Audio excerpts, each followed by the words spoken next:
Hello दोस्तों, good morning. कैसे हैं आप लोग?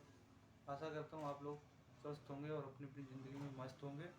आज मैं सिंगल लाइन डायग्राम के बारे में इंट्रोड्यूस करना चाहता हूँ आप लोगों को। सिंगल लाइन डायग्राम का काम होता है जनरेशन पॉइंट से लेकर के, जहाँ पर बिजली उत्पन्न होती है वहाँ से लेकर के घर तक या किसी भी उपभोक्ता तक पहुँचाने के लिए जिस डायग्राम का यूज करते हैं, जिस सर्किट डायग्राम का यूज करते हैं, उसे सिंगल लाइन सर्किट डायग्राम कहते हैं। सर्किट डायग्राम में सबसे पहले हम सिंगल लाइन सर्किट डायग्राम में सबसे पहले जनरेशन पॉइंट से बिजली जहाँ से उत्पन्न होती है वहाँ से वहाँ से हम वहाँ से यहाँ तक घर तक स्विच तक यानी डीबी डिस्ट्रीब्यूशन बोर्ड तक लाने के लिए जो भी उपकरण का यूज करते हैं उस सिंगल लाइन डायग्राम के अंतर्गत यूज होता है। आप लोगों को बता देना चाहता हूँ कि जनरेशन बिजली का उत्पादन कैसे होता है। छोटे से मतलब कुछ वर्डों में बिजली का उत्पादन होता है। एक होता है प्राकृतिक रूप से उत्पादन होता है, कृत्रिम रूप से। कृत्रिम स्रोत होता है, प्राकृतिक स्रोत होता है। कृत्रिम स्रोत होता है जैसे हमारा थर्मल पावर प्लांट हो गया और न्यूक्लियर पावर प्लांट हो गया और इत्यादि कई प्रकार से यूज करते हैं। ठीक, तो हम मानव द्वारा, कृत्रिम का मतलब होता है जो मानव द्वारा बनाया गया था, और प्राकृतिक रूप से मतलब जो प्रकृति द्वारा, जो भगवान द्वारा बनाया जाता है। जैसे हमारा हाइड्रो पावर प्लांट, इसमें स्रोत क्या है? जल है, नदियों का जल के बहाव से। तो इसमें मेन स्रोत नदियों का जल है, ये प्राकृतिक रूप में आ जाएगा। और जिससे पवन चक्की द्वारा बिजली का उत्पादन होता है, ये सब प्राकृतिक रूप में आ जाएगा इसका स्रोत। और समुद्री लहरों के द्वारा ये सब प्राकृतिक रूप में आ जाएगा। वहाँ से जनरेशन पॉइंट से अब जब बिजली यहाँ उत्पन्न हो जाएगी, जनरेट हो जाएगी, तो वहाँ से घर तक पहुँचाने के लिए कोई ना कोई साधन चाहिए। उस साधन के लिए और वहाँ से डायरेक्ट बिजली यहाँ पर आ नहीं पाएगी क्योंकि लाखों किलोमीटर दूरी होती है। तो उसके लिए हमें सिंगल लाइन डायग्राम का यूज करते हैं, जो से यहाँ पर दिखाया जा रहा है। तो सबसे पहले हमने गैंग ऑपरेटेड स्विच का यूज करते हैं। Gang operated switch generation point से लेकर के यहाँ तक के लिए गैंग ऑपरेटेड स्विच का यूज करते हैं।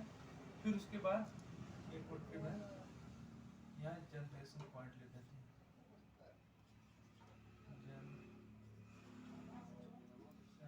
जनरेशन पॉइंट पीओ,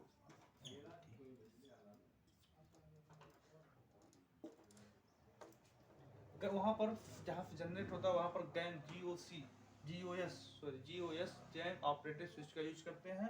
फिर उसको एचटी मीटर का यूज करते हैं, हाई टेंशन मीटर का यूज करते हैं। हाई टेंशन मीटर के उसको वोल्टेज को स्टेप अप करके, मतलब बढ़ा करके, कहीं भी अगर ज़्यादा दूरी पर जब वोल्टेज भेजना रहता है ना, तो वोल्टेज को बढ़ा कर, जैसे आदमी क्या होता है, जिसके पास शक्ति होती है वही ज़्यादा दूरी दौड़ पाएगा।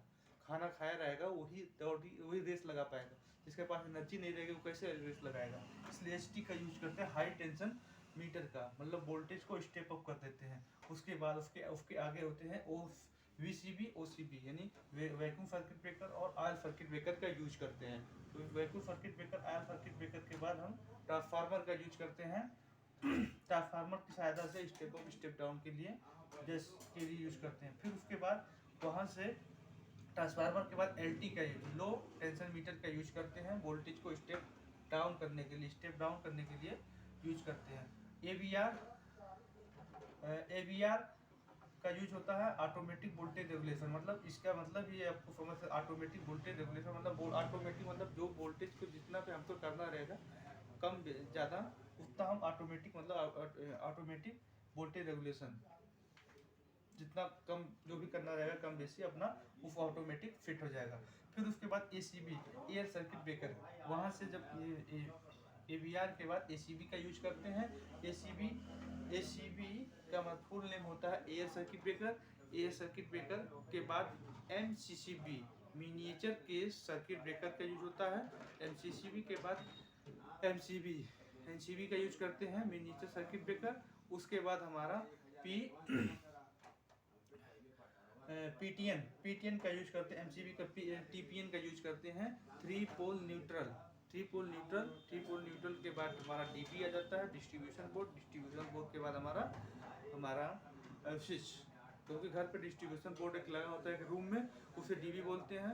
फिर वहाँ से अलग अलग लोड पे चला जाता है, फैन पे, ट्यूबलाइट पे, फैन पे ट्यूबलाइट पे हो जाएगा, और फ्रिज पे हो जाएगा, कूलर पे हो जाएगा, और टीवी पे हो जाएगा, इत्यादि जगहों पे चला जाता है डीबी से। तो इसीलिए स्विच लास्ट में स्विच का यूज होता है। तो समझ में आया? आशा करता हूँ आप लोगों को समझ में आया होगा। एक बार हम उसको रिपीट कर देते हैं कि सिंगल लाइन डायग्राम के बारे में। Single line diagram generation point से लेकर के हमारा यूटिलाइजेशन यानी उपभोक्ता तक पहुंचाने के लिए जिस सर्किट का यूज करते हैं सिंगल लाइन डायग्राम कहते हैं।